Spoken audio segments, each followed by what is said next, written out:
you for thinking that, because it sure looked like it. Not only did he land a terrific right hand, but the left follow-up to it, which also landed, and then his head hit the canvas. Incredible! Maybe the hitting of the canvas. Look at the reaction Deontay gives.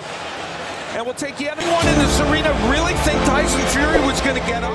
Paanong ang isang sanggol na isinilang nakasinggan lamang ng isang bar ng mantikilya ay magiging isang higanteng yayanig sa kasaysayan ng heavyweight division?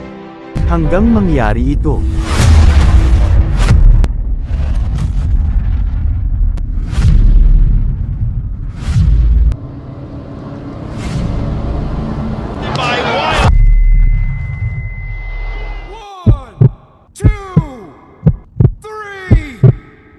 sampung segundo.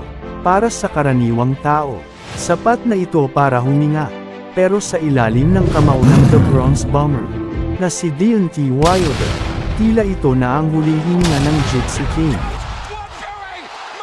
Were you out? Yeah. For a few seconds. Pero dyan sila nagkakamali. I had a dream before that fight. And I saw myself getting back up. Ngayon, saksihan natin ang kwento ng isang taong hindi lang tinalo ang kanyang mga kalaban, kundi maging ang sarili niyang kamatayan. Ito ang kwento ni Tyson Fury. Full story on my YouTube channel, Beyond the Game.